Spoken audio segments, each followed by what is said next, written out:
dan bilang gak pas corona di belakang. Baik, assalamualaikum warahmatullahi wabarakatuh. Waalaikumsalam warahmatullahi wabarakatuh. Apa kabar semuanya? Sekali lagi saya tanya, apa kabar semuanya? Yang semangat dong. Alhamdulillah sehat semua ya. Oke, sekali lagi saya tanya, apa kabar semuanya?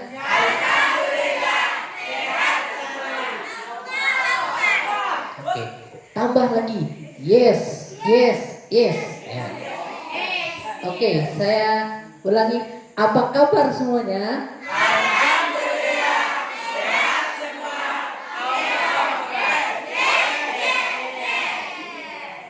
Oke. Baik. Sekarang kita akan membahas, jadi sebagai seorang santri itu apa sih peran kita. Jadi sebelum kita nanti beranjak ke latihan yang lainnya, apa sih peran kita sebagai santri?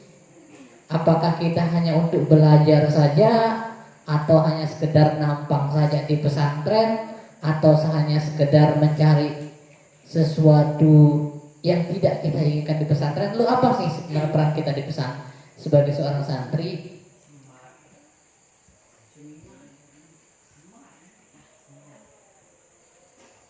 Ya. Sekarang saya tanya satu-satu, apa cita-cita kalian?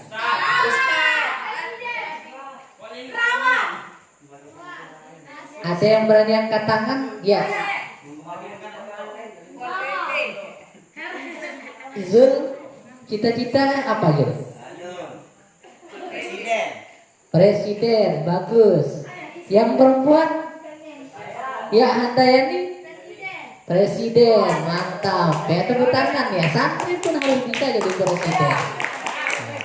Sekarang yang jadi menteri itu adalah seorang presiden, seorang santri juga.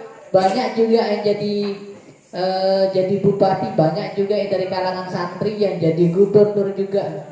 Banyak yang jadi dari kalangan santri, dan kalian pun memiliki cita-cita sebagai presiden juga adalah sesuatu yang wajar. Oke, mungkin ada di antara kalian yang bercita-cita menjadi kiai, angkat tangan atau kiai atau ustaz. Oke, 1, 2, 3. Ya, banyak sekali. Kemudian ada yang bercita-cita jadi pengusaha. 1, 2, 3, 4 ya. Kemudian adakah di antara kalian yang bercita-cita menjadi politikus? Siapa yang bercita-cita jadi politikus? Ya, jadi politikus nanti bisa jadi bupati, bisa jadi gubernur. Kalau kita ingin jadi presiden, maka hendaknya kita harus masuk ke ranah politik. Bukan poli yang dikejar sama tikus ya.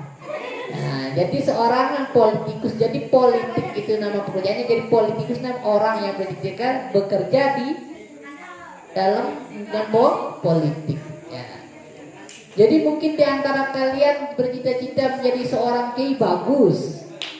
Nah, bisa membangun pesantren. Nanti mungkin ada cabang-cabang Asaidiyah mungkin di mana. Ada di Bayan belum datang ya? Nah, cabang Bayan nanti ada Asaidiyah cabang Meno, ada Asaidiyah dan cabang-cabangnya lainnya. Nah, kemudian jadi pengusaha. Kalau kalian jadi pengusaha nanti, salah satu di antara kalian siapa yang bercita-cita atau memang beneran nanti akan menjadi pengusaha, maka jangan pernah lupa sama Asaidiyah.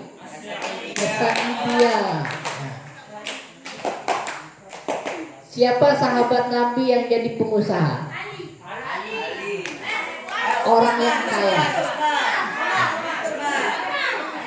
Sayyidina Utsman ya.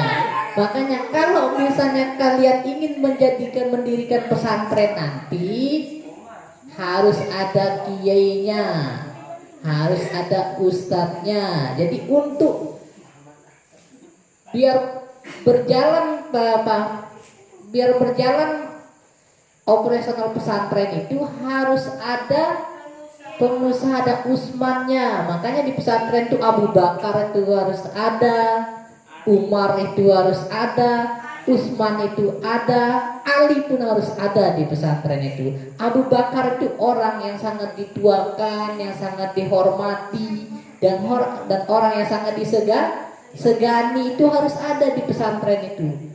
Kemudian kalau misalnya ada santri yang tidak taat sama aturan, ada wali santri tidak taat sama aturan, maka akan berhadapan dengan Umar. Umar tuh orangnya galak. Kalau santrinya tidak taat sama aturan, maka akan berhadapan sama Umar.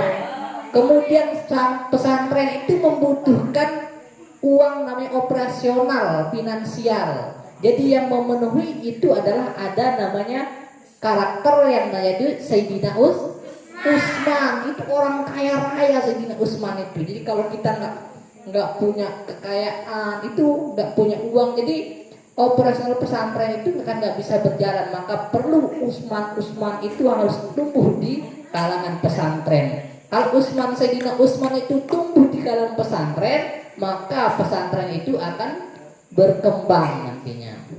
Kemudian ada Sayyidina Abu Bakar. Jadi ini banyak sekali. Otomatis orang dituakan, orang yang dihormati itu pasti ada di pesantren.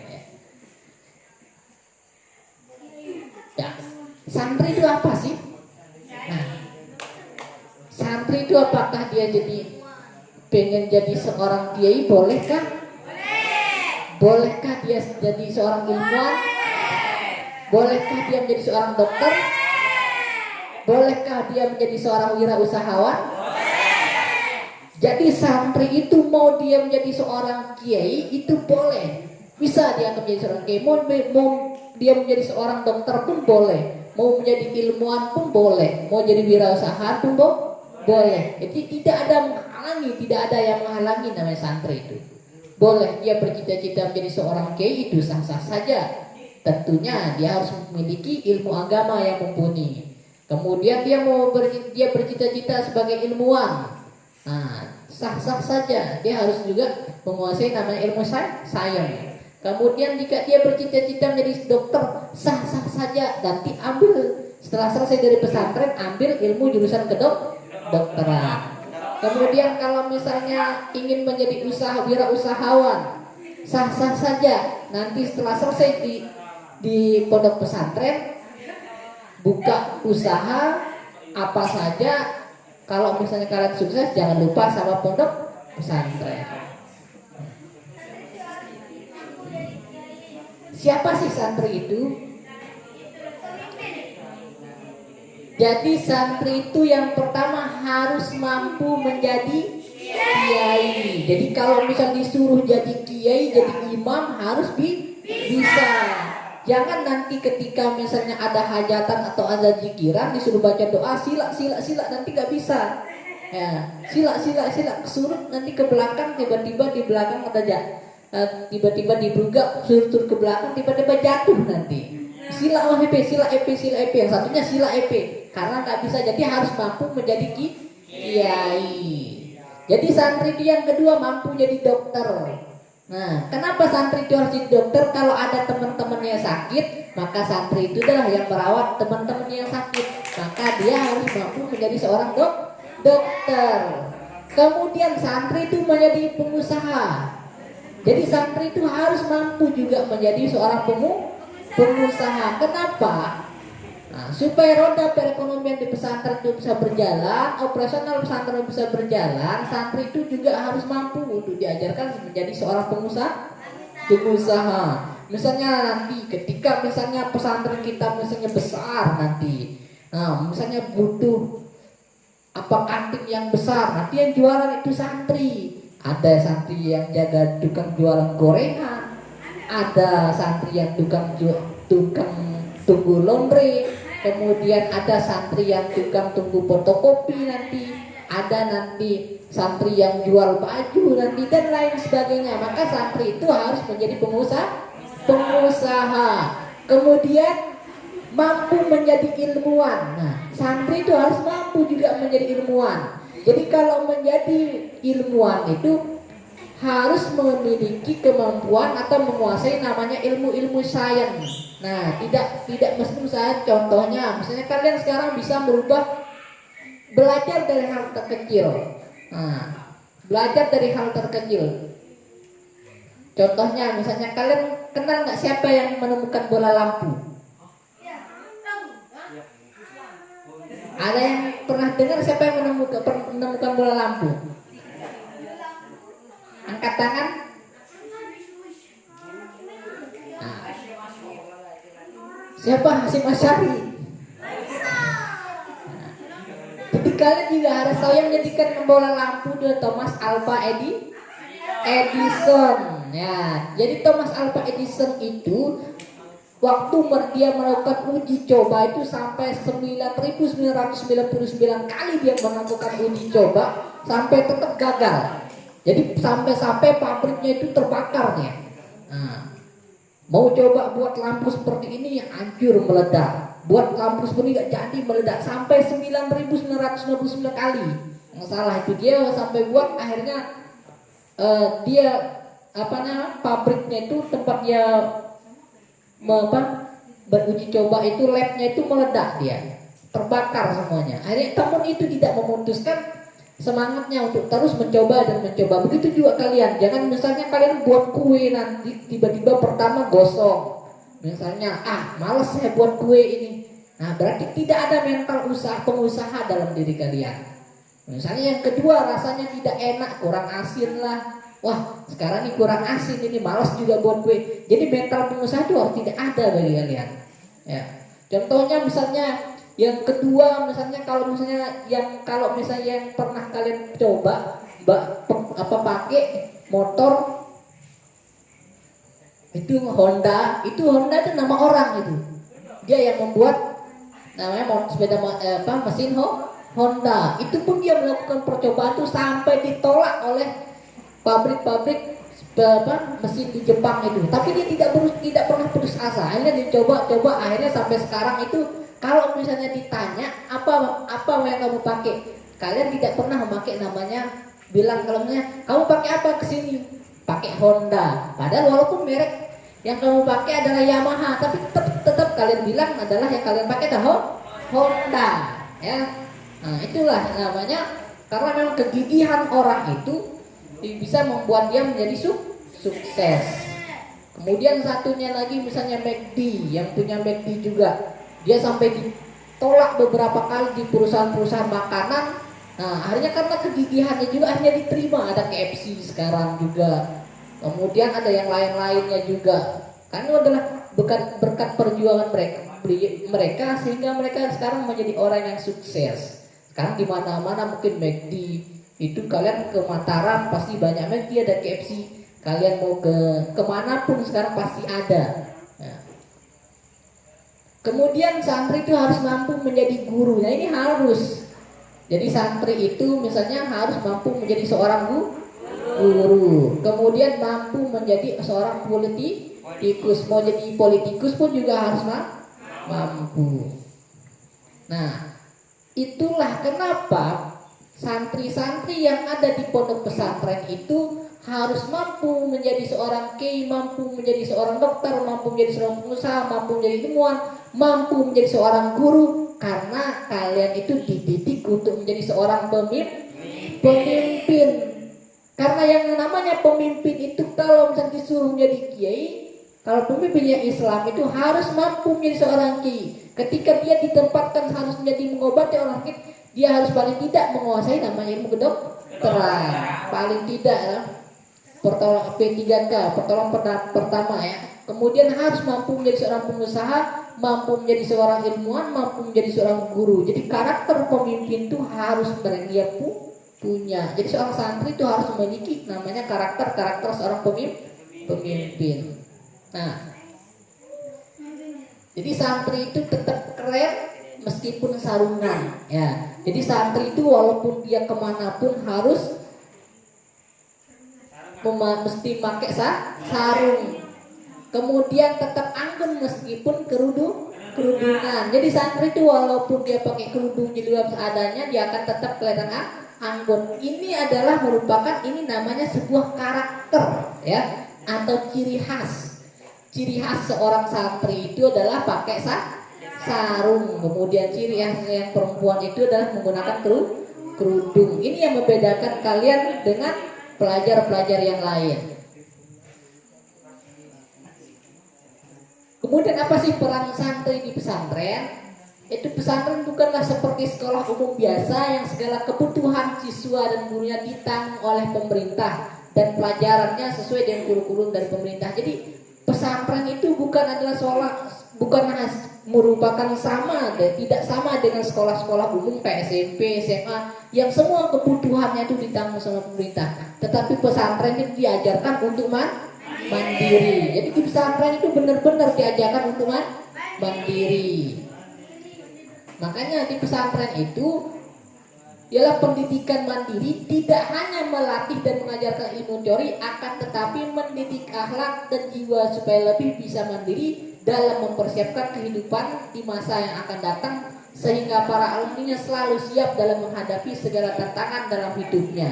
Nah, kenapa misalnya di pesantren itu kalian misalnya dipaksa untuk misalnya bangun tengah malam, kemudian pagi-pagi juga harus siap-siap, kemudian segala sesuatu harus kalian lakukan sendiri, supaya ke depan ketika kalian misalnya selesai di pesantren, kalian siap juga menghadapi tantangan-tantangan yang akan kalian hadapi di masa depan.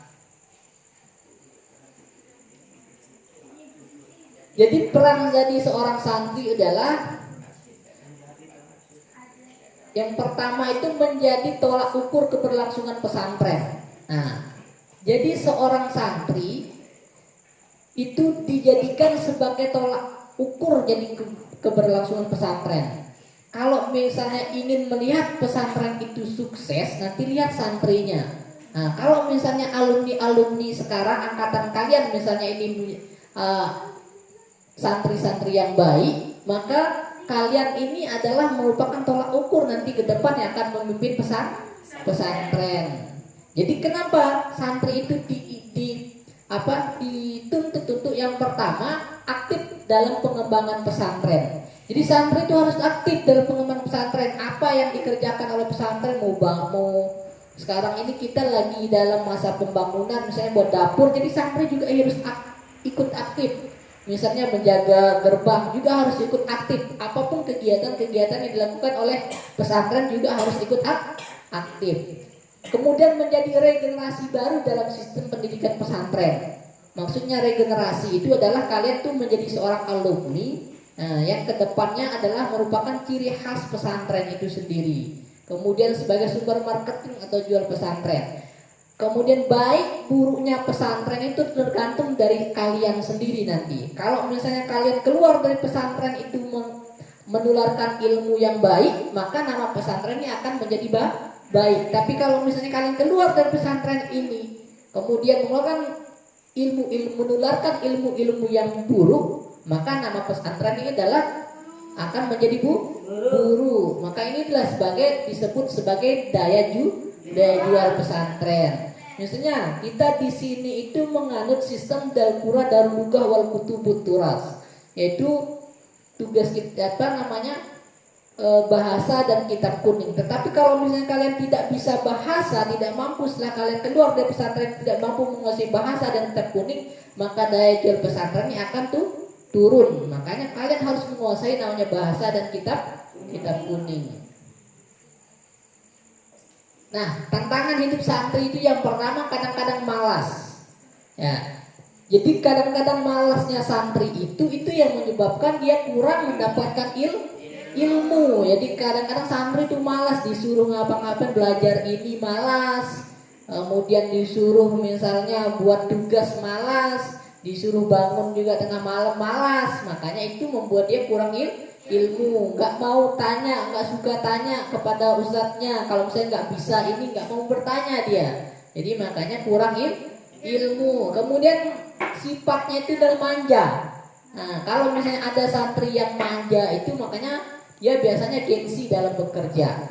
Nah, kadang-kadang misalnya mau masak, disuruh nyuci ini, kadang-kadang nggak mau dia karena nggak terbiasa di rumahnya.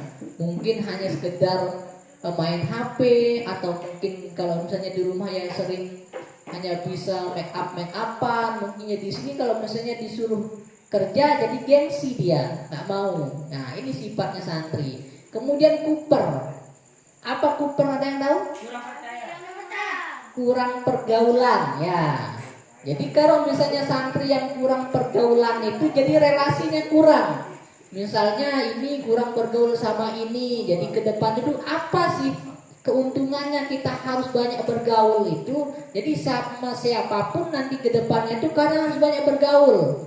Nah, apalagi yang bercita-cita jadi wirausahawan, siapa tahu nanti karena banyak pergaulan mungkin rezeki kita dari teman yang satu ke teman yang lain dari sana, karena pergaulan itu rezeki kita akan datang. Dari pergaulan itu ilmu kita akan datang. Kalau misalnya si A ini kalau misalnya mau mencari ilmu, si A ini pintar misalnya ilmu kedokteran, dia jadi dokter misalnya. Kemudian ini pintar ilmu manajemen. Kemudian yang ini misalnya ada seorang kiai, karena banyak sekali relasi itu pergaulan, makanya kita akan memiliki relasi yang banyak. Makanya untuk itu harus banyak-banyak bergaul. Kemudian pasif. Tahu pasif itu kalau bahasa kita tuh momot, nggak mau bergerak dia. Nah, nggak ada pergerakan sama sekali, sehingga tidak memiliki skill. Jadi kalau santri yang pasif itu tidak memiliki skill. Nah kalau sekarang ini kan, kalau saya melihat ini yang paling banyak itu skill pertukangan yang banyak. Nah, misalnya Muhammad itu pintar ngebor dia. Itu adalah bagian juga dari belajar, itu bagian dari aktif itu. Jadi ke depannya karena dia sudah belajar di pesantren ini, misalnya dia tidak punya pekerjaan yang tapi ada pekerjaan tukang, misalnya pertukangan, disuruh bongkar atap misalnya. Oh dulu saya pernah diajarkan pesantren bagaimana caranya ngebor, buka baut spandek misalnya, buka baut kanal seperti ini caranya. Karena dia sudah pernah mengerjakan, sering bantu ustadznya, jadi dia akan tahu. Itu adalah bagian daripada pembelajaran.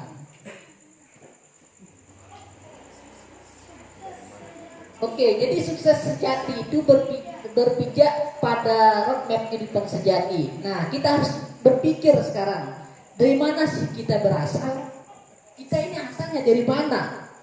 Yang tentunya memang kita adalah yang pertama, kita harus mengatur antara hubungan secara vertikal dan hubungan secara horizontal. Jadi hubungan kita secara vertikal adalah hubungan kita kepada Allah Subhanahu wa Ta'ala. Jadi kita akan sadar bahwa ini adalah ciptaan Allah.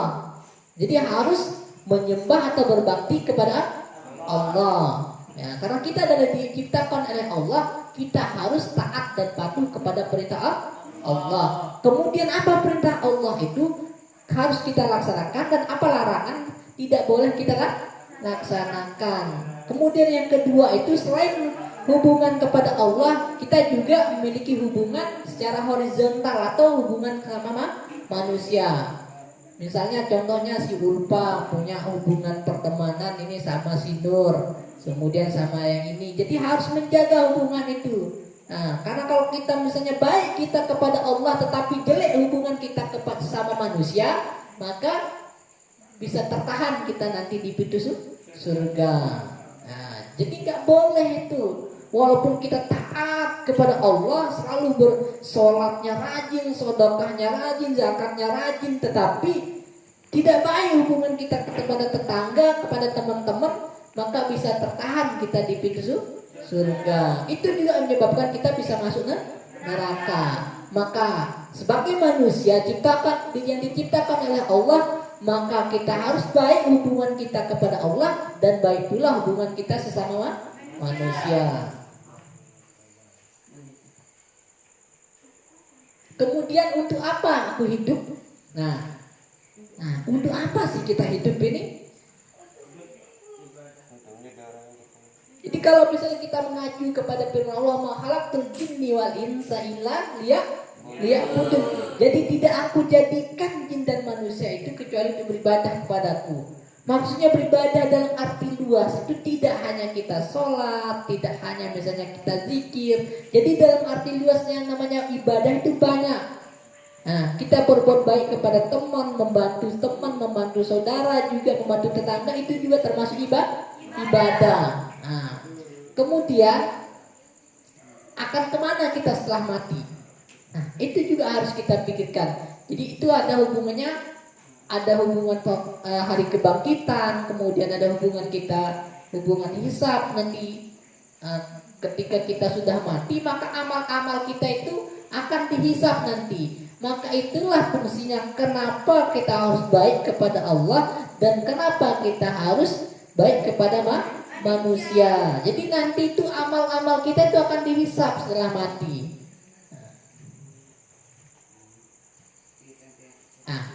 Kemudian ciri-ciri santri yang sukses biasanya itu pertama patuh dan taat kepada guru. Nah, dulu saya pernah cerita Kiai Haji Hasyim Asy'ari, yaitu pendiri Nahdlatul Ulama, itu ketika beliau berjalan tiba-tiba melihat gurunya itu sedang termenung.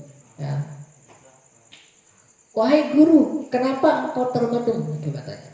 Bagaimana aku tidak termenung? Cincin yang dikasih oleh istriku jatuh ke dalam kloset. Nah, cincinnya itu gara-gara cincin itu tiba-tiba gurunya itu kayak Halil itu termenung, dia berpikirkan cincin itu entah kemana, bagaimana cara dia bisa menemukan cincin itu. Akhirnya bagaimana kalau misalnya aku bantu mencari cincin itu wahai guruku. Namun setelah itu diiakan, setelah itu sampai digali sepiteknya itu. Coba kalian bayangkan kalau misalnya kalian di sini disuruh gali sepitek, mau nggak? Mau nggak kalian? Isi sepitek itu apa coba? Sampai dikuras isi sepiteknya.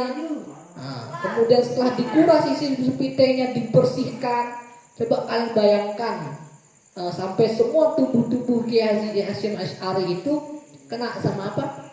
Sama kotoran. Nah, namun alhamdulillah setelah ditemukan cincin itu, maka Kiai Khalil berkata kepada Kiai Haji Hasyim Asy'ari, aku reda padamu, aku doakan semoga kelak kamu menjadi orang sukses dan dihargai dan dihormati banyak orang. Maka yang benar, karena yang berdoa adalah seorang guru, karena gurunya ridho, sekarang beliau dihormati sama orang. Siapa enggak yang tidak mengenal Kiai Haji Hasyim Asy'ari?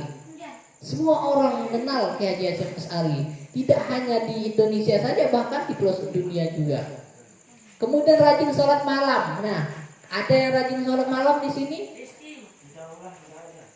Nah, rajin sholat malam, bangunnya itu paling jam 3 gitu. Nanti kalau misalnya kalian di sini mungkin sering bangun jam 3, tapi kalau mungkin di rumah bangun nggak kalian jam 3? Subuh aja paling jam 6. Nah,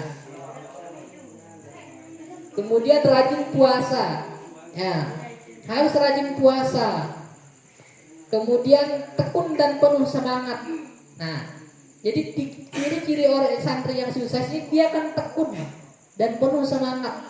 Nah, tekun dalam belajar, kemudian semangat dalam belajar, tidak hanya patuh pada guru saja, tapi dia akan tetap tekun belajar. Ketika dia tidak tahu apa, misalnya dia tidak tahu belajar, dia akan bertanya, oh Ustaz, apa sih maksudnya ini Ustaz? Apakah ini Ustaz? Oh saya belum ngerti yang ini Ustaz. Dia akan bertanya, maka dia akan tekun dan penuh semangat. Ya. Kemudian tidak manja, jadi santri tidak boleh manja. Nah, ketika misalnya disuruh misalnya bersih-bersih, tangan saya sakit Ustaz. Ketika misalnya diajak untuk misalnya gotong royong, saya lagi sakit perut, lagi ada saja alasan. Jadi tidak boleh manja di santri itu. Nah, apa standar sukses itu bagi kalian?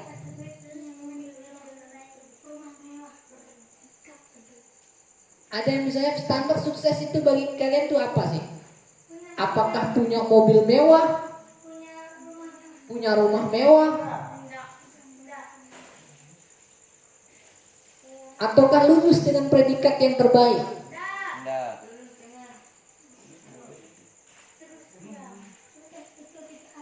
Jadi sukses itu tidak hanya harta, kalian memiliki harta yang melimpah, karir kalian kan bagus. Banyak orang yang memiliki harta yang melimpah tapi sakit-sakitan. Ya, misalnya banyak orang kaya, tetapi dia kalau misalnya dia makan nasi, itu dia akan sakit. Ya, tidak boleh makan nasi, tidak boleh makan garam banyak, kemudian tidak boleh makan yang minyak-minyakan. Kalau misalnya tidak boleh makan yang bersantan, kalau makan bersantan itu kolesterol. Jadi itu tidak jadi sukses nggak dia? Dia memang memiliki banyak harta, tetapi ada penyakit dalam dirinya. Belum tentu juga dia bahagia. Jadi standar kesuksesan itu tidak mesti dilihat dari harta yang melimpah. Kemudian karir-karir bagus. Mungkin di antara banyak sekian orang yang ada di dunia ini memiliki karir yang bagus, menjadi seorang direktur, seorang manajer, kemudian seorang pengusaha yang sukses. Tetapi banyak juga yang memiliki ketika misalnya karirnya bagus, tetapi hubungan dia sama keluarganya itu ada yang tidak bagus juga. Dia menjadi seorang direktur atau misalnya manajer dari sebuah perusahaan, tetapi ketika dia pulang ke rumah bertengkar terus sama istrinya. Sukses nggak dia? Ada juga orang yang karirnya bagus meskipun tidak bertengkar sama istrinya, tapi tidak memiliki anak bertahun-tahun. Sukses nggak dia? Bahagia nggak? Ada rasa kurang. Jadi tidak bisa diukur dengan karir yang bagus. Kemudian apakah orang yang berpendidikan tinggi juga dikatakan sukses? Banyak juga orang berpendidikan tinggi tapi tidak memiliki pekerjaan, masih sulit mencari pekerjaan. Sukses nggak dia? Belum juga dikatakan sukses. Banyak juga lulusan S1, S2, S3 masih juga mencari pekerjaan. Kemudian mobilnya banyak. Nah, orang yang memiliki mobil banyak, oke, mobil kita banyak, mau kemanapun kita bisa, tetapi kita nggak punya uang, bisa nggak jalan mobil? Nggak bakalan bisa. Kemudian, apakah orang memiliki kesehatan baik? Kita sehat, oke, misalnya kita sehat, tetapi kita tidak memiliki harta, kita tidak memiliki karir yang bagus, pendidikan tinggi, banyak mobil, tapi kita tetap sehat. Banyak juga seperti, tapi dia juga belum mengatakan bahwa dirinya sukses. Jadi sukses adalah sebuah perjalanan dalam meraih sesuatu hingga pada titik akhir, apakah bisa mencapainya atau malah sebaiknya gagal sebelum mencapai puncak. Jadi kesuksesan itu menurut pendapat orang juga adalah sebuah titik akhir daripada cita-cita itu. Itu adalah sebuah kesuksesan. Misalnya kalian ingin menjadi seorang dokter, dari sekarang kalian belajar, kemudian kalian bisa meraih itu menjadi seorang dokter, maka itulah yang dinamakan sebuah kesuksesan. Nah, kemudian siapa yang bisa membantu Anda untuk sukses? Jadi yang bisa membantu Anda untuk menjadi orang sukses adalah diri Anda sendiri, kita sendiri. Bagaimana cara kita bisa membantu diri kita sendiri menjadi orang sukses? Kita analisa diri kita, ya. Kita lihat diri kita, kemudian kita tetapkan tujuan hidup kita. Kita ke depan mau jadi apa sih?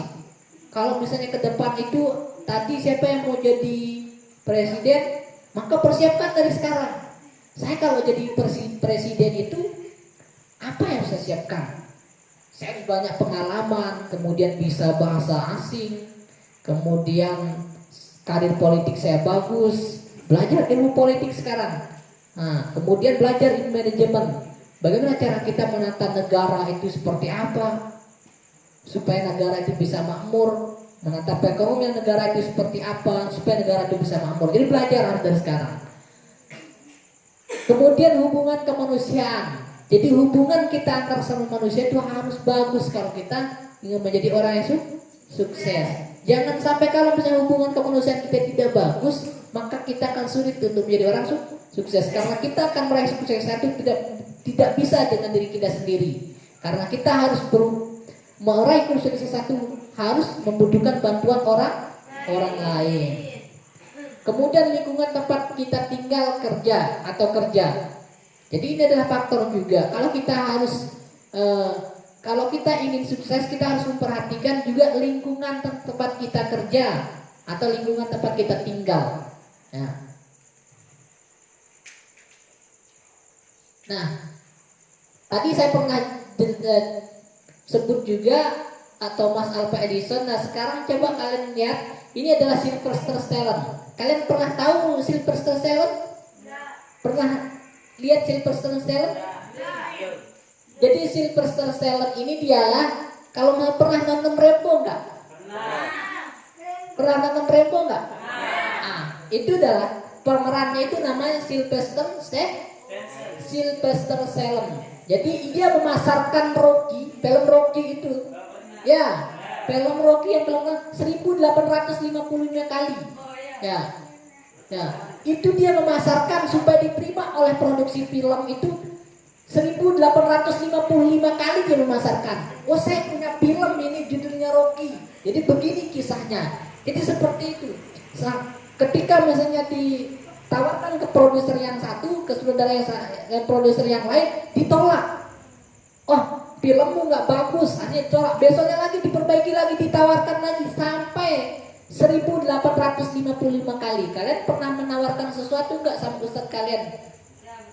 Pernah nggak kalian menawarkan sesuatu sampai ditolak? Ketika kalian nanti misalnya membuat sesuatu atau yang menjual satu, ketika kalian ditolak oleh seseorang, maka jangan pernah putus asa. Jadi Sylvester Stallone di sini saya sebanyak 1855 kali dia menawarkan produknya, tetapi ditolak. Jadi ini adalah sebuah motivasi bagi kalian. Kemudian tadi Thomas Alva Edison. Jadi Thomas Alva Edison inilah, yang sekarang kita lihat ini bisa nyala sehingga kita bisa melihat dengan jelas di kegelapan karena berkat perjuangan daripada Thomas Alva Edison.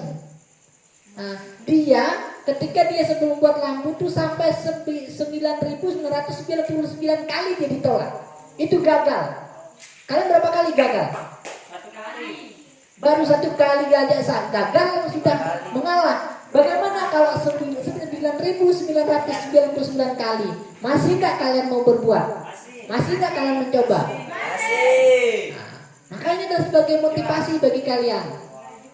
Ketika misalnya besok 2-3 kali kalian gagal, Thomas Alva Edison aja udah 9.999 kali mencoba, baru dia berhasil. Saya pun harus seperti itu. Ya, harus berpikir seperti itu. Mungkin 2-3 kalinya kalian gagal, 3 kalinya kalian gagal, 4 kali, 5 kali, bahkan 100 kali kalian gagal itu, maka tetaplah mencoba. Ya, belajar dari Thomas Alva Edison, belajar dari Sylvester Stallone. Kemudian ada Walt Disney. Nah, sekarang kalau misalnya kalian ke luar negeri itu ada Disneyland. Ya, Disneyland itu tempat permainan anak-anak di Amerika itu dia ditolak sebanyak 302 kali.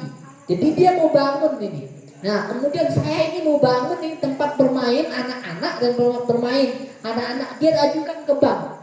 Bisakah kalian membodan saya? Bisakah kalian membiayai saya? Ditolak sama bank itu. Kamu idenya gila ini. Siapa yang akan mau main? Tetapi dia tidak pernah menyerah. Akhirnya dicoba ke bank satu, ke bank yang lain, sampai 302 kali dia ditolak. Yang kemudian sekarang menjadi tempat permainan yang sangat besar di seluruh dunia. Ya.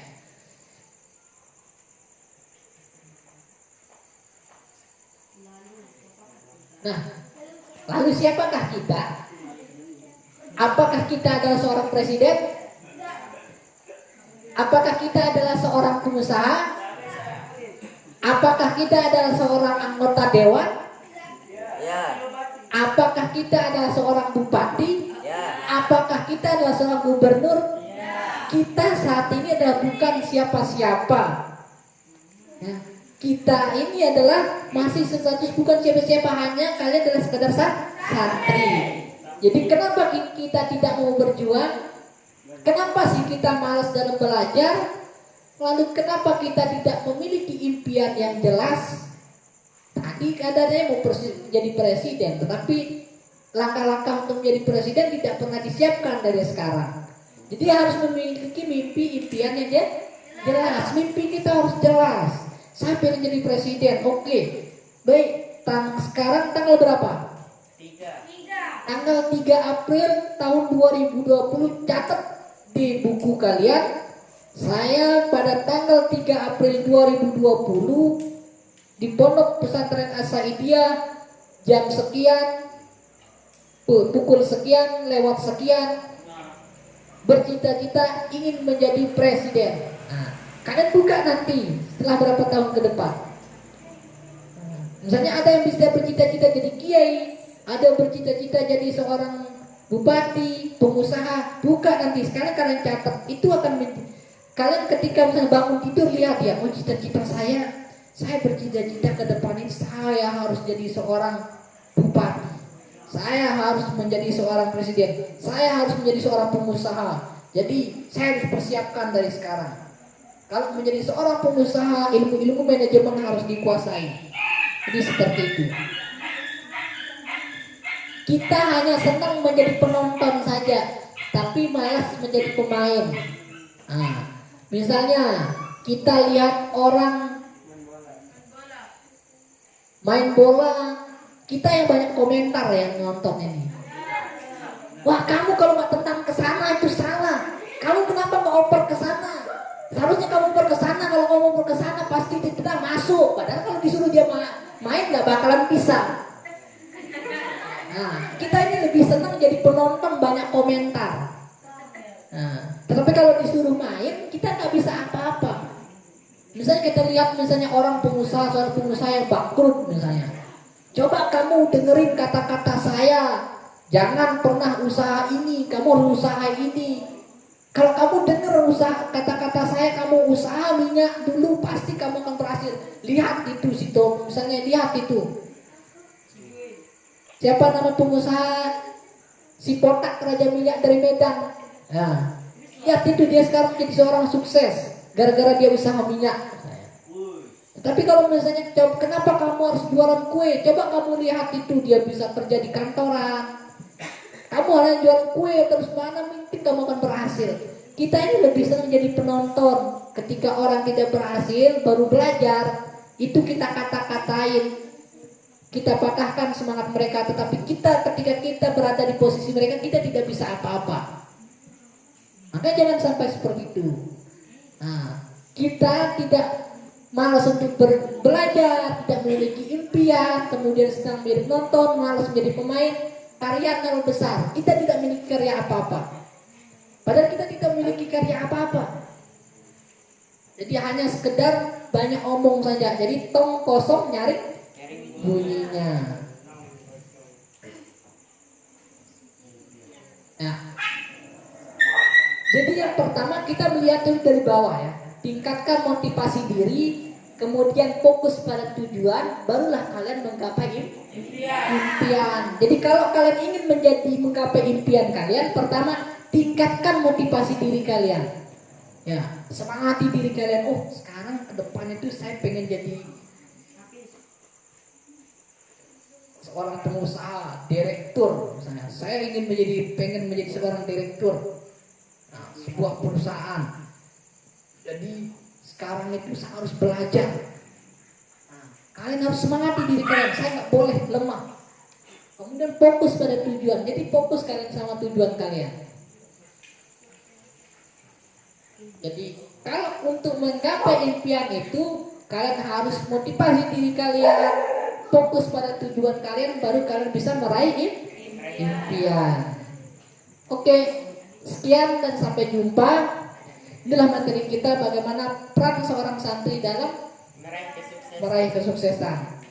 Jadi satu, motivasi dari saya tetap fokus pada tujuan kalian. Jangan pernah berpikir hanya kalian menjadi seorang santri, karena masih banyak sekali contoh-contoh orang santri-santri yang sukses di luar sana. Ada yang menjadi pejabat, kemudian ada juga menjadi pengusaha. Banyak juga santri-santri yang menjadi seorang pemimpin-pemimpin. Jadi jangan pernah pesimis meskipun kalian adalah seorang santri. Dan yakinlah bahwa ke depan itu kalian juga bisa sukses seperti mereka.